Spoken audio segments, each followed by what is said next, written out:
అనుక్షణం ప్రజల పక్షం 95 న్యూస్ కి స్వాగతం. ముందుగా హెడ్లైన్స్. ఇరిగేషన్ కార్యాలయంలో ఏసీబీ దాడులు, 13,000 లంచం తీసుకుంటూ రెడ్ హ్యాండెడ్ గా పట్టుబడ్డ సీనియర్ అసిస్టెంట్. పేద ప్రజల సంక్షేమమే కూటమి ప్రభుత్వ ధ్యేయం. ప్రజా దర్బార్ కార్యక్రమంలో ఎమ్మెల్యే షాజహాన్ బాషా వెల్లడి. శ్రీకాళహస్తిలో 500 రూపాయల రాహుకేతు దోష నివారణ పూజలు రద్దు. 5,000 పూజలు ఇక 6,000కు పెంపు. పార్టీ కోసం కష్టపడ్డ వారికి ప్రాధాన్యత ఎక్కడ? ఒకే కుటుంబంలో ఇద్దరికి నామినేటెడ్ పదవులు. టీడీపీ సీనియర్ నేత ఆర్జే వెంకటేష్ ఆరోపణ. ఇక డీటెయిల్స్ చూస్తే, అన్నమయ్య జిల్లా మదనపల్లి జిల్లా కేంద్రంలో ఐటీడీఏ ఏర్పాటు, గిరిజనుల సమస్యల పరిష్కారానికి ప్రభుత్వం ప్రత్యేక దృష్టి సారించేలా కృషి చేస్తామని ఆంధ్రప్రదేశ్ ఎస్టీ కమిషన్ సభ్యులు వెంకటప్ప తెలిపారు. శుక్రవారం మదనపల్లిలోని సిఎస్ఆర్ ఫంక్షన్ హాల్లో గిరిజన సంఘాల నాయకులతో నిర్వహించిన రివ్యూ సమావేశంలో ఆయన పాల్గొని వారి సమస్యలను సమగ్రంగా పరిశీలించారు. ఈ సందర్భంగా గిరిజన సంఘాల నాయకులు మాట్లాడుతూ, రాయలసీమ ప్రాంతంలో ఐటీడీఏ ఏర్పాటు చేయాల్సిన అవసరం ఉందని, రాజంపేట, రాయచోటి, మదనపల్లి ప్రాంతాల్లో ఎరుకుల, యానాది, సుగాలి, లంబాడి గిరిజనులు అధికంగా నివసిస్తున్నారని తెలిపారు. వారి జీవన పరిస్థితుల మెరుగుదలకు ప్రభుత్వం అనేక చర్యలు తీసుకోవాలని కోరారు. మదనపల్లిలో ఎస్టీ కమ్యూనిటీ హాల్ నిర్మాణానికి స్థలం కేటాయించి భవనం నిర్మించాలని విజ్ఞప్తి చేశారు. అలాగే రాజంపేట పరిధిలో యానాది గిరిజనులకు ఆధార్ కార్డులు లేవని, దీనిపై చర్యలు తీసుకోవాలని కమిషన్ దృష్టికి తీసుకువచ్చారు. అదేవిధంగా ప్రభుత్వ గిరిజన హాస్టళ్లు, పాఠశాలల్లో మౌలిక వస్తువుల కల్పన కోసం ప్రత్యేక నిధులు కేటాయించాలని, ఎస్సీ ఎస్టీ భూములకు సంబంధించి ఎదురవుతున్న సమస్యలను పరిష్కరించాలని కోరారు. అనంతరం గిరిజన నాయకులు తమ వినతి పత్రాలను కమిషన్ సభ్యునికి సమర్పించారు. ఈ సందర్భంగా పి వెంకటప్ప మాట్లాడుతూ, గిరిజన సంక్షేమానికి ప్రభుత్వం కట్టుబడి ఉందని స్పష్టం చేశారు. ఎరుకుల, యానాది, సుగాలి వర్గాల జీవనోపాధి అభివృద్ధికి ఐటీడీఏ అధికారులతో చర్చించి అవసరమైన నిధులు, ఆధార్ కార్డుల కల్పనకు చర్యలు తీసుకుంటామని తెలిపారు. గిరిజన విద్యార్థుల అభివృద్ధి కోసం మదనపల్లి జిల్లాలో ఏకలవ్య మోడల్ రెసిడెన్షియల్ స్కూల్ మంజూరు చేయడానికి చర్యలు తీసుకుంటామని వెల్లడించారు. గిరిజనుల అటవీ హక్కుల భూములకు సంబంధించిన ఆర్ఓఆర్ పట్టాల సమస్యలను ఫారెస్ట్ అధికారులతో చర్చించి పరిష్కరిస్తామని, గిరిజన కాలనీల్లో తాగునీరు, విద్య, వైద్యం, పింఛన్లు, విద్యుత్, గృహవసతి వంటి మౌలిక సదుపాయాల కల్పనపై రాష్ట్ర ప్రభుత్వ దృష్టికి తీసుకువెళ్లి చర్యలు తీసుకుంటామని హామీ ఇచ్చారు. గిరిజనులకు ఎదురవుతున్న ప్రతి సమస్యను జిల్లా కలెక్టర్, గిరిజన సంక్షేమ శాఖ అధికారులతో సమన్వయం చేసుకుని పరిష్కరించేందుకు కృషి చేస్తామని పేర్కొన్నారు. ఈ కార్యక్రమంలో జిల్లా గిరిజన సంక్షేమ శాఖ అధికారి కె తేజస్విని, ఆర్జీఎస్ రాష్ట్ర అధ్యక్షులు కోనేటి దివాకర్, ఇరిగేషన్ శాఖ DE Gangadhar, national human rights సంస్థ వ్యవస్థాపకులు రవీంద్ర, ఆదివాసీ ఎరుకుల సేవా సంఘం రాష్ట్ర ఉపాధ్యక్షులు శ్రీనివాస్ వర్మ, రాష్ట్ర అసోసియేషన్ అధ్యక్షులు సాకే ముస్లయ్య, ఎన్టీఎఫ్ జిల్లా అధ్యక్షులు కిరణ్ బాబు, గిరిజన నాయకులు బొజ్జప్ప, సులోచన, మున్నా నాయక్, విశ్వనాథ్ నాయక్, శ్రీనివాస్ శర్మ, జీవి రమణ, కోనయ్య, లక్ష్మణ నాయక్, గంగరాజ్ నాయక్, నాగు నాయక్, వెంకటరమణ, వసంతమ్మ తదితరులు పాల్గొన్నారు.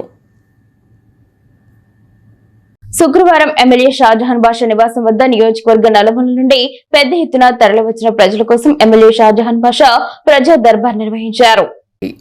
పెద్ద ఎత్తున ప్రజలు తాము ఎదుర్కొంటున్న సమస్యలను పరిష్కరించాలని కోరుతూ ఎమ్మెల్యే షాజహాన్ బాషాకు ఫిర్యాదులు అందజేశారు. ఈ సందర్భంగా ప్రజల సమస్యలు, అభ్యర్థనలు, వినతులను స్వయంగా విని తక్షణ చర్యలు తీసుకోవాలని సంబంధిత అధికారులతో ఫోన్లో ఆదేశించారు.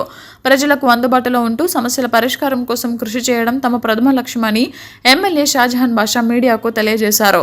వైసీపీ గత 5 ఏళ్ల వైసీపీ పాలనలో ప్రజలు సమస్యల వలయంలో చిక్కుపోయి ఉన్నారని, కూటమి పాలన అధికారంలోకి వచ్చిన 2 ఏళ్లుగా ఎన్నో సమస్యలు పరిష్కరించినా ఇంకా వైసీపీ పాపాలు వెంటాడుతూ ఉన్నాయని, వాటన్నింటినీ పరిష్కరించేందుకు ప్రణాళికబద్ధంగా ముందుకు వెళ్తున్నట్లు ఎమ్మెల్యే తెలిపారు.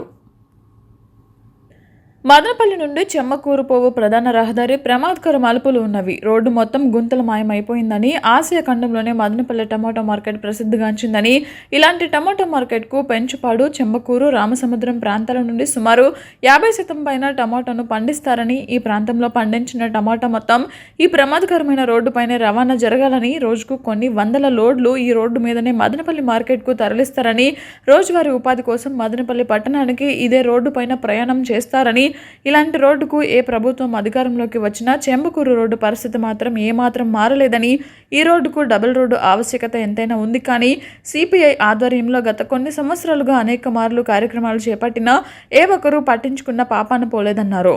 ఇప్పటికైనా ప్రభుత్వం చొరవ చూపి మదనపల్లి నుండి రామసముద్రం వరకు డబుల్ రోడ్డు చేయాలని డిమాండ్ చేశారు. పలంనేరు లంచం డిమాండ్ చేసిన ఇరిగేషన్ శాఖకు చెందిన సీనియర్ అసిస్టెంట్ రజాక్ శుక్రవారం ఏసీబీ అధికారులకు చిక్కారు. పొంగనూరుకు చెందిన ఈశ్వర్ అనే వ్యక్తి 2017-18 సంవత్సరంలో నీరు చెట్టు పథకం కింద పనులు నిర్వహించారు. ఈ పనులకు సంబంధించి సుమారు 6 లక్షల బిల్లులు పెండింగ్లో ఉన్నాయి. ఈ బిల్లులు చెల్లింపు ప్రక్రియను పూర్తి చేసేందుకు ఇరిగేషన్ కార్యాలయంలో సీనియర్ అసిస్టెంట్గా పనిచేస్తున్న రజాక్ 15,000 లంచం డిమాండ్ చేశారు. లంచం ఇవ్వడం ఇష్టం లేని బాధితుడు ఏసీబీ అధికారులను ఆశ్రయించారు. ఈ క్రమంలో శుక్రవారం బాధితుడి వద్ద నుండి 13,000 నగదు తీసుకుంటుండగా ఏసీబీ అధికారులు దాడి చేసి రజాక్ను అదుపులోకి తీసుకున్నారు. ఈ దాడులకు సంబంధించి కడప మరియు in-charge Tirupati ACB DSP Sitaramarao మాట్లాడుతూ బాధితుడి ఫిర్యాదు మేరకు పక్కా ప్రణాళికతో దాడి చేసి సీనియర్ అసిస్టెంట్ రజాక్ను అరెస్ట్ చేశాం. నిందితుడిని నెల్లూరు ఏసీబీ కోర్టుకు రిమాండ్ నిమిత్తం తరలిస్తున్నాం. అవినీతికి వ్యతిరేకంగా ప్రజలు ధైర్యంగా ముందుకు రావాలి. ప్రభుత్వ కార్యాలయాల్లో ఎవరైనా అధికారులు లేదా ఉద్యోగులు పనుల కోసం లంచం డిమాండ్ చేస్తే వెంటనే ఏసీబీ టోల్ ఫ్రీ నెంబర్ లేదా 9440446190 నెంబర్కు ఫిర్యాదు చేయాలని డీఎస్పీ కోరారు. తను చేసినటువంటి వర్క్స్కు సంబంధించినటువంటి 5 లక్షల రూపాయలను అప్లోడ్ చేసి శాంక్షన్ చేయించడానికి గాను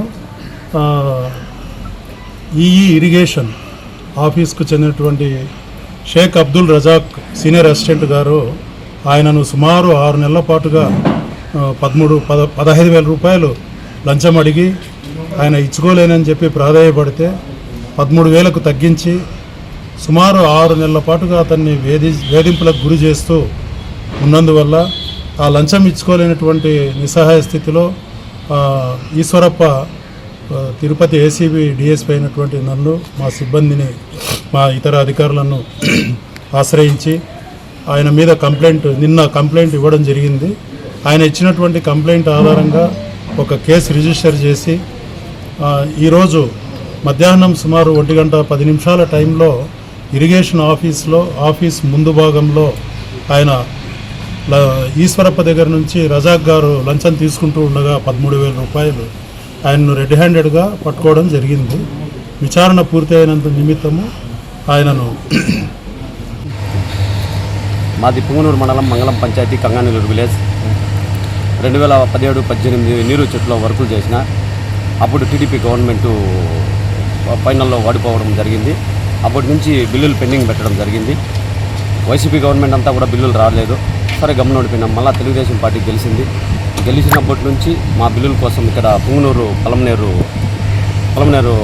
ఈఈ గారి ఆఫీస్కి ఇక్కడ తిరగడం జరుగుతూ ఉంది.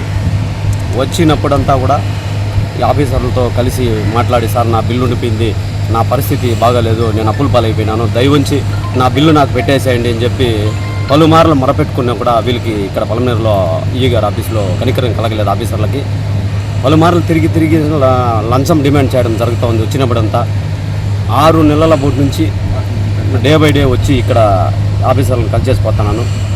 లాస్ట్కి ఏమో చెప్పండి సార్ అంటే డబ్బులు ఇస్తే కానీ బిల్లు పెట్టననే పరిస్థితికి రావడం జరిగింది. ఇక్కడ సీనియర్ అసిస్టెంట్ అంట అతను రజాక్ అని నేను చెప్పినా, నాతో కాదు, ఖచ్చితంగా కాదని కూడా నేను చెప్పినా కూడా వినకుండా పోవడంతో నేను పోయి ఏసీబీ వాళ్ళని కలిసినాను. ఎంత అడిగినా? 13,000 డిమాండ్ చేసినాడు. తెలుగుదేశం పార్టీ అధికారంలోకి తీసుకురావడానికి సర్వశక్తులు పడిన నాయకులు, కార్యకర్తలకు నేడు సరైన ప్రాధాన్యత దక్కడం లేదని టీడీపీ సీనియర్ నేత ఆర్జే వెంకటేష్ పేర్కొన్నారు. శుక్రవారం నిమ్మనపల్లి కూడలిలోని తెలుగుదేశం పార్టీ కార్యాలయంలో ఏర్పాటు చేసిన విలేకరుల సమావేశంలో రాష్ట్ర తెలుగు రైతు కార్యనిర్వాహక కార్యదర్శి రాటకొండ మధుబాబు, రాజంపేట పార్లమెంట్ అధికార ప్రతినిధి విజయమ్మ, పూల మురళి, శ్యామల, మాజీ కౌన్సిలర్ రామకృష్ణ, రేగడి ప్రసాద్ కుమార్, గ్రామ కమిటీ అధ్యక్షుడు మల్లికార్జున రెడ్డెప్పలతో కలిసి ఆయన పాల్గొన్నారు. ఈ సందర్భంగా ఆర్ వెంకటేష్ మాట్లాడుతూ, ప్రస్తుతం తెలుగుదేశం పార్టీ అధికారంలో ఉన్నప్పటికీ పార్టీ కోసం నిజంగా పనిచేసిన వారికి గౌరవం దక్కడం లేదన్నారు. ఇందుకు తానే నిదర్శనమని, అధిష్టానం ఏ అంశాలను పరిగణలోకి తీసుకుని నామినేటెడ్ పదవులను కేటాయిస్తుందో అర్థం కావడం లేదన్నారు. గతంలో టీడీపీ ప్రతిపక్షంలో ఉన్నప్పుడు సీఎం చంద్రబాబు నాయుడు మదనపల్లిలో నిర్వహించిన సమీక్ష సమావేశంలో స్వయంగా తన పేరును ప్రస్తావిస్తూ నియోజకవర్గం వ్యాప్తంగా పర్యటించి పార్టీ గెలుపు కోసం పనిచేయాలని సూచించారన్న విషయాన్ని గుర్తు చేశారు. అదేవిధంగా ప్రతిపక్షంలో ఉన్నప్పుడు పెద్దిరెడ్డి కుటుంబానికి వ్యతిరేకంగా అనేక పోరాటాలు చేశామని, అందులో భాగంగా జరిగిన ఘర్షణల్లో రాటకొండ మధుబాబు లాంటి వారు తీవ్రంగా గాయపడ్డారని ఆవేదన వ్యక్తం చేశారు. పీలేరు ఎమ్మెల్యే నల్లారి కిషోర్ కుమార్ రెడ్డి జిల్లాలో టీడీపీ విజయంలో క్రియాశీలక పాత్ర పోషించారని, ఆయనతో కలిసి తాము ముందుకు నడిచిన తీరును వివరించారు. ఆయన సేవలను గుర్తించకపోవడం తీవ్ర నిరాశకు గురిచేసిందన్నారు. ప్రస్తుతం టీడీపీ జాతీయ వర్కింగ్ ప్రెసిడెంట్గా ఎన్నికైన మంత్రి లోకేష్ బాబు క్షేత్రస్థాయిలో దృష్టి సారించి పార్టీ కోసం పనిచేసిన వారికి సముచిత స్థానం కల్పించాలని, లేని ఎడల పార్టీ మనుగడ ప్రమాదంలో పడే అవకాశం ఉందన్నారు. అనంతరం రాటకొండ మధుబాబు మాట్లాడుతూ ఒకే కుటుంబంలో ఇద్దరికి నామినేటెడ్ పదవులు కేటాయించడం ఎంతవరకు సమంజసమన్నారు. తాను ఒక్క మదనపల్లి గురించి మాట్లాడడం లేదని, రాష్ట్ర వ్యాప్తంగా 72 మందికి 2 నామినేటెడ్ కేటాయించారని వెల్లడించారు. ఒకరికి 2 పదవులు కట్టబెట్టడం కన్నా ఆ పదవులను మరొకరికి కేటాయిస్తే పార్టీ మరింత బలోపేతం అవుతుందన్నారు. గతంలో ఎవరినైనా పార్టీలో చేర్చుకోవాలంటే సీనియర్లుగా తనతో పాటు ఆర్జే వెంకటేష్ సలహాలు తీసుకునేవారన్నారు. ప్రస్తుతం సొంత పార్టీలోని వారిని కాదని ఇతర పార్టీల నుంచి వలసలు వచ్చిన వారిని అందులో ఎక్కిస్తున్నారని ఆగ్రహం వ్యక్తం చేశారు. అసలు టీడీపీ కేంద్ర కార్యాలయంలో ఏం జరుగుతుందో సీఎం చంద్రబాబు గ్రహించాలన్నారు. కేవలం పైరవీలు, డబ్బులు ముట్టజెప్పిన వారికే నామినేటెడ్ పదవులు ఎలా వస్తున్నాయని సూటిగా ప్రశ్నించారు. ఇప్పటికైనా పార్టీ అధిష్టానం మేల్కొని పార్టీ కోసం పనిచేసిన వారిని గుర్తించి న్యాయం చేయాలని కోరారు. అనంతరం రేగడి ప్రసాద్ కుమార్ మాట్లాడుతూ టీడీపీలోని కొందరు నేతలు వైసీపీ మునిగిపోతున్న నావా అని భ్రమలో చంకలు గుద్దుకుంటున్నారని, వాస్తవానికి ఆ పార్టీ క్షేత్రస్థాయిలో ఎంతో బలోపేతం అవుతోందని స్పష్టం చేశారు. పార్టీలో ఇంటి దొంగల పట్ల జాగ్రత్తగా ఉండాలన్నారు. ఇంటి దొంగలను దూరం పెట్టకపోతే 2019 పరిస్థితే 2029లో వస్తుందని ఆయన హెచ్చరించారు. పార్టీలో కార్యకర్త కీలకమని, పార్టీలోని నామినేటెడ్ పదవులు ఎవరికి కేటాయించినా కార్యకర్త పార్టీ కోసమే పనిచేస్తాడని స్పష్టం చేశారు. ఇప్పటికైనా ముఖ్యమంత్రి చంద్రబాబు నాయుడు, మంత్రి నారా లోకేష్ బాబు పార్టీలో ప్రక్షాళన చేపట్టి జిల్లాలో టీడీపీని కాపాడాలని విజ్ఞప్తి చేశారు. పార్టీ ఈరోజు మాకు గుర్తింపు లేని పరిస్థితికి తీసుకొచ్చింది. చాలా మంది ఈ విధంగా కార్యకర్తలు అసంతృప్తికి లోనవుతున్నారు. ముఖ్యంగా అన్నమయ్య జిల్లాలో గతంలో పెద్దిరెడ్డి కుటుంబాన్ని ఎదిరించే ఏకైక వ్యక్తిగా కిషోర్ కుమార్ రెడ్డి గారు ఉన్నారు. నల్లారి కిషోర్ కుమార్ రెడ్డి గారు అప్పట్లో తమ్మలపల్లిలోకి ఎవరు అడుగు పెట్టలేనటువంటి పరిస్థితిలో ఆనాడు ధైర్యంగా ముందు పెట్టి ఆనాడు వారు దాడి చేస్తే కార్లు పగలు కొట్టించుకొని, ముఖ్యంగా మధుబాబు లాంటి వాళ్ళు తలలు పగలు కొట్టించుకొని ఈయన ఆనాడు ఇబ్బందులు పడ్డారు. మరి ఈ రోజుకి కూడా మేము కోర్టుల చుట్టూ తిరుగుతున్నాం. ఈ రోజు కూడా కోర్టుకు పోయి వచ్చాం కేసులు పెట్టించుకొని. మరి మా పరిస్థితి ఏమిటి? పార్టీ మమ్మల్ని పట్టించుకోవాలా. క్షేత్రస్థాయిలో పోరాటం చేసేటువంటి వ్యక్తులు ఎవరైనా ఉంటే అది తెలుగుదేశం కార్యకర్తలుగా మేము చేస్తాం. అధికారంలో లేనప్పుడు జెండాలు పట్టుకుని జెండాలు పార్టీ ఆఫీస్ నుండి కొనుక్కొని వచ్చి మరి పార్టీ కార్యక్రమాలను ప్రచారం చేసినాం. ఈరోజు మా పరిస్థితి ఏమిటో లోకేష్ బాబు గారు మీరు ఆలోచన చేయాలి. ఇదే విధంగా చాలా మంది కార్యకర్తలు ఉన్నారు. దాదాపు 35 మంది కార్యకర్తలు మదనపల్లి నియోజకవర్గంలో అధికారంలో లేనప్పుడు జెండాలు పట్టుకుని అనినిత్యము పార్టీ కోసం పోరాడి పోలీస్ కేసుల్లో తిరుక్కుంటున్నారు. అటువంటిది వారిని వదిలేసి ఈరోజు ఎవరెవరికో పదవులు ఇచ్చుకుంటా పోతే పార్టీ కార్యకర్తల్లో గందరగోళం ఏర్పడతా ఉంది.